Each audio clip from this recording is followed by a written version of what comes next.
Radio Rivage présente Au fil du lien, une émission animée par Daniel. Chers amis, bonjour, bienvenue à Radio Rivage. Aujourd'hui, j'ai le plaisir de vous accueillir dans mon émission Au fil du lien et avec un invité, Olivier Rec. Bonjour Olivier. Bonjour Daniel. Heureuse de vous accueillir donc dans notre émission. Vous êtes musicien, arrangeur, comédien, en fait un artiste à multiples facettes. Alors présentez-vous Olivier. En fait, plus quand même chanteur-compositeur. Oui. Musicien à la base, effectivement, et la voix m'est venue un petit peu après, dans le sens où je trouvais personne pour chanter mes compositions. Ah, alors vous avez commencé par la création de musique. Même le texte, plutôt. On est plutôt littéraire dans notre famille. Oui. Je faisais des textes, en fait, pour d'autres amis musiciens. Oui.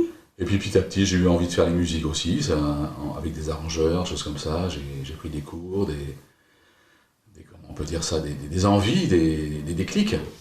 Oui. Et ben, ça m'a vraiment donné envie de composer. Même plus que jouer en fait, parce que je suis pas un grand instrumentiste, là je me débrouille à la guitare pour m'accompagner, mais c'est vrai que c'est surtout la composition, l'arrangement, l'orchestration qui m'intéresse dans la musique. D'accord, et je sais que vous aimez beaucoup les grands poètes. Oui, j'ai toujours été, j'étais bercé dans la poésie, la littérature. Donc. Oui, et alors là vous allez nous présenter votre album Prendre la mer, et vous préparez déjà un prochain album. Parlez-nous de ce prochain album. Alors ça c'est un peu ambitieux, disons que j'ai envie de mettre en musique une sélection de grands poètes disparus. Ce sera une sélection personnelle forcément, des textes qu'ils ont fait sur la mer, des poèmes, voilà, qui me parlent. Oui. Pas trop long non plus parce que j'en ai vu qui me plairaient beaucoup mais qui sont beaucoup trop longs et je veux pas couper. Donc c'est compliqué, on peut pas faire une chanson de 15 minutes. Et voilà, c'est en projet, j'ai déjà mis un de Victor Hugo déjà. Ah, et en fait, les thèmes abordés par ces poètes, c'est la mer, ça sera notamment principalement la mer, l'amour, l'humanisme, mais je voudrais vraiment qu'il y ait ce pôle marin dedans quand même. Oui, d'accord, auquel vous êtes très attaché. Oui. D'accord. Alors vous êtes un musicien qui maintenant se produit, chanteur-musicien en solo ? Oui, principalement, plus pour des raisons économiques, malheureusement, comme beaucoup. Mais c'est vrai qu'à une époque sur Paris, je tournais avec des musiciens. Bon, c'est très chouette, hein. Ça peut se refaire aussi. Ça peut oui, c'est vrai qu'un artiste est amené en fait à avoir dans sa carrière des ruptures pour mieux renaître sous une autre forme et revenir aux sources. C'est un peu ça. C'est un peu ça, oui. Alors parlez-nous, Olivier, de votre enfance. Quel enfant étiez-vous ? Bon, c'est un peu paradoxal parce que je pouvais être très réservé et en même temps un peu militant, un peu enflammé pour certaines choses. Oui, notamment la cause de la planète, de la nature. Oui, ça, depuis très tôt. Oui. On peut noter notamment que j'étais un des premiers à défricher les menhirs à l'époque où ils n'étaient pas enfermés. Oui, j'ai lu ça dans votre parcours, oui. Donc la nature, l'avenir de la planète, en fait des causes qui vous tiennent à cœur. Oui, sans forcément tomber dans l'ultra écologie qu'on voit maintenant, mais du bon sens, des choses qui ont toujours été un petit peu ancrées dans notre famille, quoi. Oui, l'amour de la nature. Voilà, un arrière-grand-père herboriste, pharmacien herboriste à Vannes.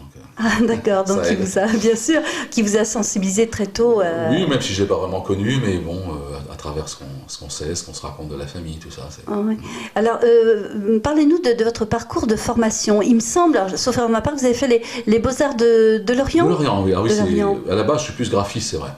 Ah, alors parlez-nous aussi de cette passion des Beaux-Arts. Comment avez-vous vécu ces études ? Qu'avez-vous fait ? Très sympa, très bon souvenir de Lorient à l'époque. Il y avait moins de monde que maintenant, c'est sûr. Oui, très belle ville, Lorient. Ouais. Et puis, je m'étais mis en artiste libre. Bon, c'est très compliqué pour en vivre. Donc après, je suis un petit peu passé du côté de la publicité, les illustrations, du packaging, voilà. Ça m'a pris quelques années. Mais petit à petit, j'avais un manque de création. C'est un métier où de plus en plus on vous demande de faire des choses, il faut les exécuter. Oui. Et donc là, je me suis remis un petit peu à mes premiers amours d'écrire des textes. D'écrire des textes, J'ai fait des rencontres donc, de musiciens et on a commencé à faire des chansons ensemble. Et puis la musique qui me titillait tout le temps, mais je n'osais pas trop y toucher, est venue tout doucement. Oui. Et j'ai commencé à prendre un petit clavier, à faire quelques notes, prendre des cours de piano, travailler avec des arrangeurs. Ouais. Et l'écriture, ça vous plaît ? Mais je suis assez autodidacte en fait. Oui. J'ai pas vraiment un parcours, j'ai pas d'école à ce niveau-là. Autant pour j'ai les beaux-arts pour tout ce qui est graphique, autant pour la musique, il n'y a pas d'école. Quoi. Alors, est-ce que l'écriture vous permet d'exprimer vos émotions? Ah oui, c'est sûr. Alors, c'est pas toujours, hein. Des fois, l'écriture, Le pour texte, certains, c'est... Oui, S'il y a une époque, disons que maintenant, je les ferais plus passer par la musique. par la musique, Ouais.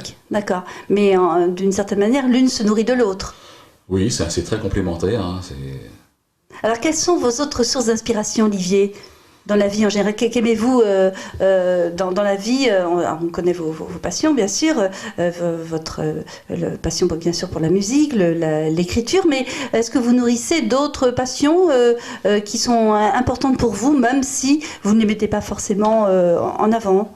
bah, des passions, oui, mais comme je dis, j'aurais pas assez de vie pour faire tout ce que j'ai envie de faire. Parce qu'à une époque, j'étais attiré justement par les fouilles archéologiques, d'où le fait de défricher des mines à Carac. Oui, Ça, l'archéologie, ça me plaisait beaucoup. Ça, c'est quelque chose que j'ai toujours un œil dessus. oui, dessus. Oui, l'espace, le cosmos aussi. Mais l'espace, ah oui, donc en fait, c'est Oui, vaste. ah, Vous oh là là. vous attaquez au mystère de l'univers. Oui, infiniment petit et infiniment grand. Ah oui, oui, alors ça, J'avoue que c'est intéressant pour un artiste de Ouais. pouvoir être pris entre l'infiniment petit et l'infiniment grand aussi. ouais, puis, Ça- je sais pas, l'humanisme, la psychologie humaine. Non, mais tout m'intéresse, c'est ça. Oui. Et ça vous permet aussi d'écrire des textes Voilà. qui sont à la fois, qui sont à la fois pour vous importants en termes d'expression d'émotion, encore une fois, Oui, oui. et puis qui permettent de toucher bien sûr le public, parce qu'on écrit, on chante aussi pour les autres. Oui, oui, quand même, il faut essayer de... faut pas faire ça que pour soi, parce qu'autrement, on reste un petit peu seul dans son coin. Non, non, il y a vraiment des chansons que j'ai écrites en les ressentant, elles ont touché les gens. Il y en a Oui. d'autres que aussi j'ai écrites en me disant... oui, ça serait bien d'aborder ce thème-là, par exemple, vous voyez. Alors, vous voyez, pour ma part, j'ai écouté avec beaucoup d'émotion le chant de baleine. Alors là, c'est pas un texte de moi, mais c'est un texte que j'aurais pu écrire. C'est un texte d'un ami que j'aime beaucoup et que j'ai mis en musique. Oui. Voilà, parce qu'il me parlait beaucoup. C'est un poème qu'il avait lié avec une peinture aussi, avec une autre amie. À l'époque où il faisait des expos peinture, texte. Oui.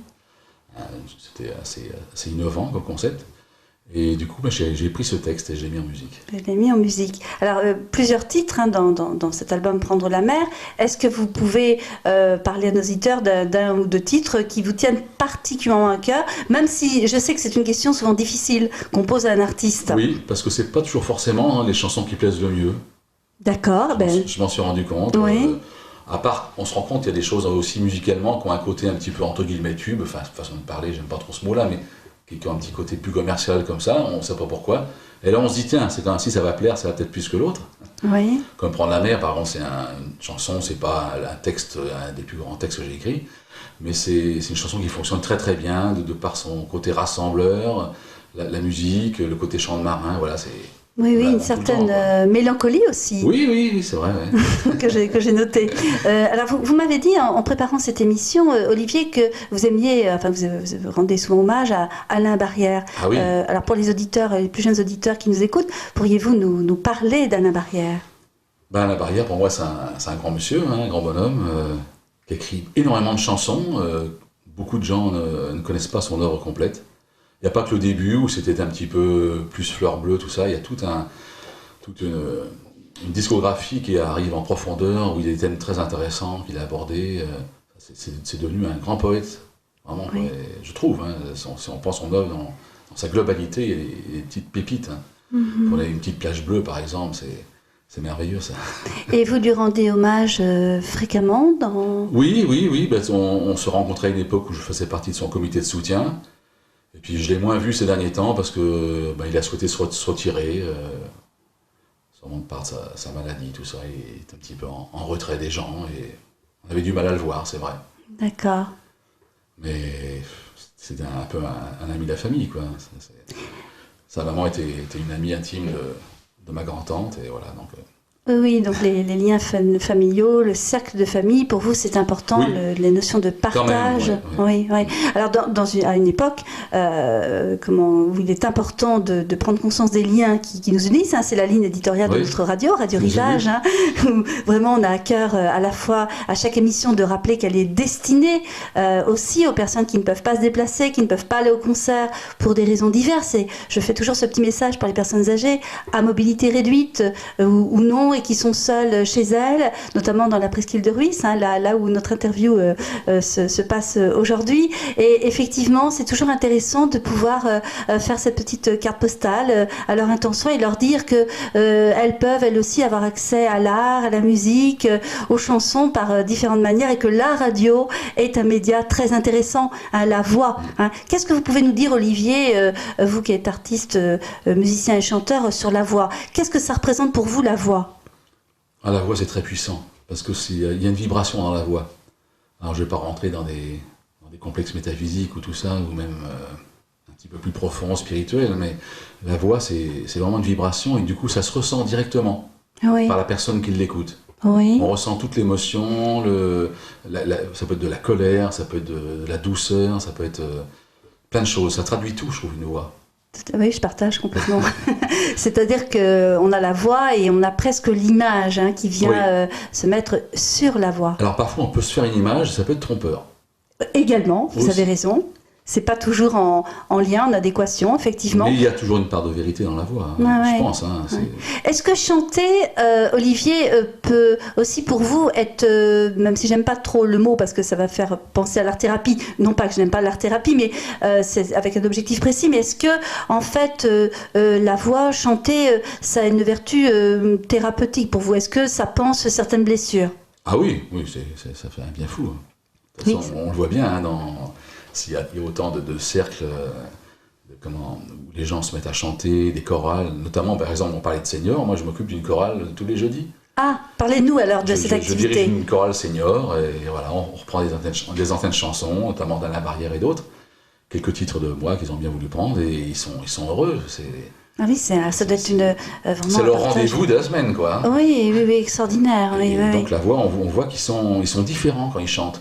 C'est-à-dire ils sont épanouis, il y a du sourire qui arrive, Ça, je l'ai constaté beaucoup chez les seniors, aussi chez les enfants, mais moins maintenant, parce que c'est plus avec les seniors que je fais ça actuellement. Que vous travaillez. En dehors des concerts, bien sûr. En dehors des concerts. Alors, est-ce que le fait, voyez, pour eux de chanter les ramène peut-être aussi à une époque de l'enfance, de l'insouciance? Oui. Je pense. Et est-ce que vous avez, en tant que professionnel, on peut dire aussi de la voix, quand on est musicien, on est très sensible, est-ce que vous ressentez des changements de voix dans les personnes qui vous entourent? Est-ce que ça vous arrive de dire, tiens, la voix, elle a changé? Ah oui, ça peut se faire. Après, et puis ça peut être ponctuel par rapport à un état d'âme ou choses comme ça. Oui. Les périodes de la vie. Il y a l'âge aussi qui fait que la voix change. Ah oui, la voix change avec l'âge? Je pense, mais pas forcément à l'âge parce qu'on vieillit, parce qu'il y a des prises de conscience, différentes étapes de la vie. Oui. Je me suis rendu compte de ça chez certaines personnes, pas chez tout le monde. Alors, en fait, on revient là aux émotions. Tout à fait. L'émotion qui est l'énergie en mouvement, littéralement. Donc, c'est toujours très, très, très intéressant. Alors, parmi donc vos activités, vous nous avez parlé bien sûr de la musique, de la nature. Est-ce que vous vous engagez concrètement auprès d'associations? Parce qu'il me semble que vous êtes un artiste engagé pour les valeurs. Oui, j'aime pas trop toujours dire ça, mais c'est... Pour partager, c'est important. Oui, bien sûr. Non, mais il y a quelques causes que j'aime bien, notamment celle des enfants, là. Oui. Avec qui j'ai pas mal travaillé artistiquement, c'est les Matelots de la Vie. Oui, alors parlez-nous. C'est une belle asso qui est basée à Pornichet, qui s'occupe de faire partir chaque été sur un bateau des enfants qui ont eu un lourd passé médical. Oui. Ça peut être des cancers, des chimiothérapies, voilà. Oui. Et le fait, une fois qu'ils sont guéris ou en rémission, de partir comme ça avec d'autres camarades de leur âge, ça leur donne un second élan. Une renaissance. Ah oui, c'est très salvateur. Oui. Alors, est-ce que ça nourrit des fois vos sources d'inspiration dans l'écriture? Ah oui, complètement, oui. Donc c'est important pour vous. J'ai eu la chance de faire un clip avec eux sur le bateau, donc c'était vraiment... Alors, comment vous communiquez sur vos activités? Vous avez une page Facebook? Dites-nous pour que les auditeurs puissent retrouver... c'est tout bête. Vous tapez Olivier Rec. C'est le gars qui a un petit pull marin, même si c'est un peu... Une marinière? Oui, une folklorique, des fois. Bon, ça donne une connotation, donc voilà, c'est sympa. D'accord, alors en fait, on prononce Olivier Rec, mais c'est Olivier... Ça s'écrit Rech, R-E-C-H, voilà. mais ça se dit Rec à la bretonne, quoi. Même s'il y a d'autres artistes Rech qui se prononcent Rech. Notamment pour ceux du cirque et du côté de la Loire-Atlantique, tout ça. D'accord. Et bon, là aujourd'hui, je disais aux auditeurs, on est à Arzon. Est-ce que vous connaissez un petit peu la presqu'île de Rhuys? Oui, je connais, oui. D'accord. Est-ce qu'il vous arrive d'y faire des randonnées, de vous balader? Est-ce que vous pouvez nous un petit moment que j'ai pas fait de balade, c'était plus ma jeunesse. Où j'allais du côté de la Potte de Pinvin, j'allais... Ah oui, ça, ouais. vous aimez bien. Je faisais beaucoup de vélo. Vélo. Ouais. Mhm. Et donc on a fait toute la presqu'île, oui, bien sûr. D'accord. J'ai eu une cousine harpiste qui habitait à Arzon, enfin voilà, on se voyait. Oui, le cercle de famille qui se reconstitue toujours dans nos vies respectives. Oui, est-ce que vous avez vous nous avez parlé de Penvins, mais est-ce que vous avez un endroit particulier que vous aimez revoir? J'aime bien Namgan. Oui, d'accord. Voilà, j'ai chanté il y a 2 ans pour les festivals de la plage. Hein. Il y avait des animations, ils font un festival tous les ans, là, c'est tout nouveau.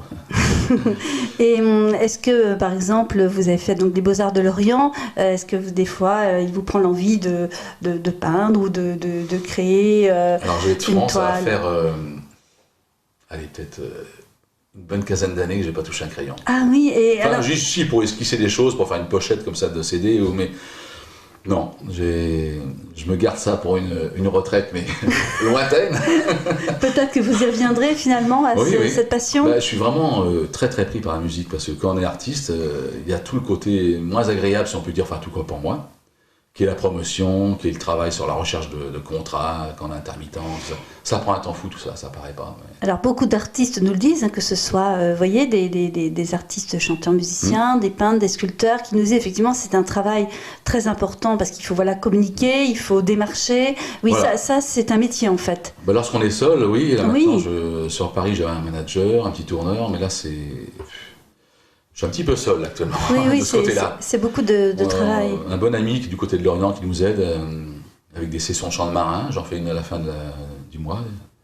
Et lui nous trouve des concerts aussi, mais bon, il n'y a pas que ça, il faut aussi trouver d'autres pistes. Oui, et des salles, voilà. ça prend beaucoup de temps. Des salles, c'est dur quand on n'a pas un nom de faire des grosses salles. J'avais fait la première partie de Julien Doré quand j'étais à Fouesnant, c'était Oui, sympa. j'ai vu ça. Alors, rappelez-nous la date. Oh, c'était en 2018. 2018, oui, donc avant toute cette période de pandémie. J'avais beaucoup aimé une chanson qui s'appelle Village, qui parle d'un petit village de Bretagne, dans la presqu'île de Quiberon, l'autre presqu'île. Quiberon, oui, que nous saluons à Radio Rivage. C'est un jeune actuel, mais je trouve que c'est un gars qui est plein de valeur, Julien Doré. Oui, vous avez pu partager. Et quand vous faites vos concerts, Olivier, vous rencontrez bien sûr votre public, des personnes et aussi qui vous découvrent comme aussi, moi. Oui, bien sûr, oui. Et quels sont les échanges que vous avez avec eux? Qu'est-ce que vous pouvez nous dire? Souvent, c'est des gens qui viennent me voir, peut-être plus des anciens pour le coup, quand je parle de la mer, ils viennent me dire « votre chanson, elle m'a ému, ça m'a fait pleurer, ça me rappelle quand j'étais sur un bateau, ou quand j'ai partagé des choses avec des amis. » Voilà, ça peut être ça, un côté émotion, ou au contraire, vous faites revivre, vous parlez des gens de la mer, c'est agréable, c'est des petites anecdotes qui viennent vous dire, voilà, qui vous racontent une petite partie de leur vie. Oui, donc en fait, beaucoup de mélancolie aussi, comme je disais au départ. Oui, parce que les marins sont des mélancoliques. Oui, c'est vrai, oui, bien sûr. Ça paraît pas comme ça, il y a un côté très joie, très festif dans le chant de marin, mais il y a aussi toute une partie très dure, parce que la mer, c'est dur, c'est un univers dur, rude, beau, noble, mais dur. Oui, alors pour les marins, pour les femmes de marins, pour les enfants de marins, donc c'est des récits de vie qui sont souvent très forts. Oui, en termes tout à fait. Même encore, la vie de marin-pêcheur, c'est pas une vie qui est facile. Bien sûr. Alors c'est vrai que vos chansons permettent aussi, il me semble, une transmission intergénérationnelle. Oui, c'est vrai, il y a beaucoup de jeunes qui sont attirés par la mer encore. Oui, bien sûr, oui, la mer, la contemplation de la mer, et puis effectivement... La sauvegarde maintenant aussi beaucoup. Et la sauvegarde, oui. Parce que nos océans commencent vraiment... Oui. Sans vouloir retomber là-dedans. Oui, sur un ton plus grave, effectivement. Ça fait peur, oui, ça fait peur. Et puis, alors les chansons permettent de faire passer aussi des messages. Voilà, oui. Ça vous êtes sensible à ça? Oui, à passer des messages. Ah oui, quand même. Sans être moralisateur, parce qu'il ne faut pas non plus tomber là-dedans, puis c'est pas mon métier, mais si je peux éveiller quelque chose... Quel est le chanteur qui disait il faut qu'une chanson soit utile? Alors, je sais plus si c'est... Julien Clerc. C'est Julien Clerc, oui. Notamment le titre d'une chanson. Voilà. Qui a été passé justement pour les fameux attentat. Oui, oui, une chanson, oui, une utilité sociale, très belle. Texte d'Étienne Rodagil. Oui, oui, oui, très puissante et effectivement qui parle à chacun d'entre nous. Complètement. Alors là, j'aime pour mes invités leur proposer à chaque fois une carte blanche. Si je vous donne carte blanche, Olivier, à l'instant, à notre micro de Radio Rivage, est-ce qu'il y a un thème, quelque chose dont vous aimeriez nous parler et nous faire partager? Si on peut parler d'actualité, parce que je suis un petit peu calme en ce moment. Oui. Alors c'est assez rapide, hein, c'est demain. Demain, je fais un concert direct Facebook, comme on fait maintenant souvent. D'accord, demain dimanche. Oui, à 18h. 18h. Pour mon ami Alain Barrière, voilà, je vais chanter bon nombre de titres. Bon nombre de titres, oui. Une douzaine, je crois. Oui. Et j'ai travaillé spécialement à la guitare, pour que c'est un côté un peu intimiste, ça change. Oui, c'est très joli. J'ai écouté vos morceaux. Effectivement, la guitare, ça donne toujours à la fois cette proximité et aussi beaucoup de délicatesse et de poésie. Oui, même si c'est plus compliqué, parce que c'est comme des chansons d'Alain qui sont très vocales. Donc du coup, avec juste une guitare, c'est pas la même approche. Mais c'est différent et c'est bien aussi. Enfin, moi, j'ai envie de le faire. Oui, pour vous, c'est important. C'est important. Donc, les concerts sur Facebook, beaucoup d'artistes le font. Alors, je trouve que c'est un support extraordinaire, un média formidable pour déjà se faire connaître et puis pouvoir aussi ensuite réfléchir à d'autres représentations dans une salle. Vous avez c'est pas la première fois que vous le faites sur Facebook? Ah non, disons que ça m'est venu avec ce confinement. Avec le confinement. Le confinement que nous a imposé. Oui. Donc c'était une porte de sortie pour nous, une façon de communiquer, de se rendre utile aussi un petit peu. Oui, tout à fait. Et puis trouver l'intérêt à continuer de faire notre métier, parce que c'est... Bien sûr. Et vous, Olivier, comment avez-vous vécu cette période de confinement? Parlez-nous. Très mal d'un côté, parce que moi je suis assez entier, j'aime pas qu'on m'impose des choses. Surtout quand pour moi elles sont pas forcément justifiées, mais ça c'est un autre sujet qui me regarde. Et autrement, l'autre partie, c'est que avec un certain calme imposé, je me suis mis à faire des choses un peu différentes. Je me suis mis notamment à faire que de l'orchestration, des albums instrumentaux, tout ça, en travaillant sur des sons, avec des synthèses. Et vous, l'amoureux de la nature, avez-vous redécouvert la faune et la flore? Parce que pas tellement, justement, parce qu'on ne pouvait pas sortir loin. C'est vrai. C'est ça le problème. Alors, vous étiez où, Olivier? Moi, j'étais du côté de Vannes, Salé à peu près. J'arrivais juste à toucher le littoral. Ah d'accord, parce qu'il y a beaucoup de personnes qui même sans pouvoir sortir, on remarquait que le matin quand on se réveillait, on n'avait pas de bruit, on avait cette impression. C'est ce que je vous dis, c'est ce côté bénéfique qu'on a pu ressentir. Ouais. Mais ça fait tellement de dégâts par ailleurs. Oui, bien sûr, mais la planète, c'est-à-dire, il y avait aussi une fonction de redescente. Une prise de conscience à ce niveau-là, ça c'est bien. Il y a toujours un peu de positif quelque part. Ouais. Tout le temps. Oui, bien sûr. Et voyez-vous, c'est sur la notion du silence que je voulais vous faire un peu réagir. Vous, musiciens, chanteurs, ou le son, on a parlé de la voix, le silence, ne plus entendre de bruit du tout. Alors pour certaines personnes, c'est facteur d'angoisse, d'isolement, évidemment. Et pour vous, le silence, c'est quoi, Olivier? Ah non, pour moi, le silence, c'est une musique. Ah, le silence, c'est une musique. Et puis moi, je suis assez spirituel, donc automatiquement, le silence, ça me parle, mais après, c'est plus personnel. Oui, le silence pour vous, c'est... Oui, il n'y a pas de silence pour moi. Il n'y a pas de silence. C'est une autre forme de musique, une autre forme d'état d'être, voilà. Alors, vous voyez, le silence, on l'entend parfois à la radio, vous voyez, quand entre deux mots, on a un temps de respiration. Justement, ce silence, fait parler. Mais oui, mais je suis d'accord avec vous. C'est vrai que parfois le silence, vous voyez, terrorise certains animateurs à la radio. Pour ma part, je le trouve parfois, à bon escient. Parfois, il révèle des choses assez extraordinaires et puis il est toujours source, vous voyez, de réactions comme on a tous les deux là à l'instant, spontanées de rire et on se dit que faire de ce silence, quoi? Comment le meubler? Et est-ce qu'il faut le meubler? Voilà, c'est la question. Eh bien, écoutez, ça a été vraiment un échange passionnant, Olivier. Vous reviendrez au micro de Radio Rivage. Avec plaisir.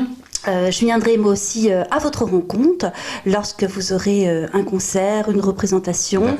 Radio Rivage fera le déplacement. On pourra faire une autre émission avec du son live. Alors j'avais quelque chose à vous demander et je dis aux auditeurs que je n'en ai pas parlé à Olivier. Je ne sais pas si ça va être possible. Sinon, ce sera pour une prochaine fois. Est-ce que vous pouvez nous fredonner a cappella un morceau en toute, voyez, on est ensemble là, en toute simplicité. Eh bien, qu'est-ce que je pourrais faire justement ce petit refrain simple de Prendre la mer. Oui, je vous en prie. Prendre la mer ensemble et partager la vie à bord. Prendre la mer ensemble et voguer toute voile dehors. La la la la la la la. Merci beaucoup Olivier pour avoir chanté ces quelques morceaux pour nos auditeurs. Pendant cet échange avec Olivier, je vous dis à bientôt cher Olivier, chers auditeurs, à bientôt sur Radio Rivage dans mon émission Au fil du lien. Portez-vous bien.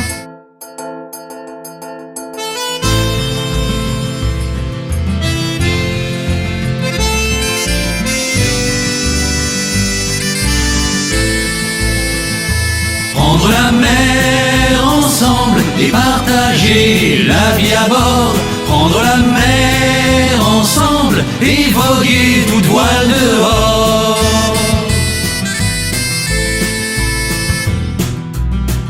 Naviguer par gros temps, prier les éléments pour pêcher du poisson ou tenir sur le pont.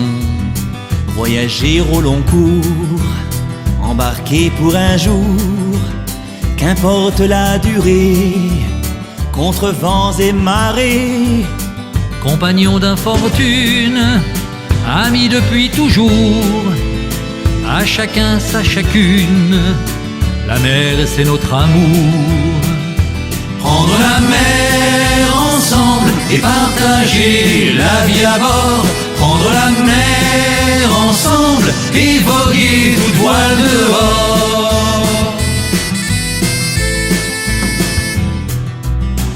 Allez viens toi mon cœur, plus rien n'a d'importance que de penser au bonheur de 2 ans de vacances. Le soleil est au sud et les vents de noroît vont nous mener tout droit vers d'autres latitudes. Et que chantent les flots, tant qu'on tienne la barre, nous ferons du bateau notre chanson d'espoir. Prendre la mer ensemble et partager la vie à bord. Prendre la mer ensemble et voguer toute voile dehors. L'amour de l'océan est un vrai sentiment, un langage infini qui jamais ne ternit. Engagé volontaire, voyageur solitaire, du pêcheur au marin, c'est le même refrain. Passionné d'aventure, amoureux des embruns, offrons tous à la mer notre meilleure nature. Prendre la mer ensemble et partager la vie à bord. Prendre la mer ensemble et voguer toute voile dehors. Prendre la mer ensemble et partager la vie à bord. Prendre la mer ensemble et voguer toute voile dehors.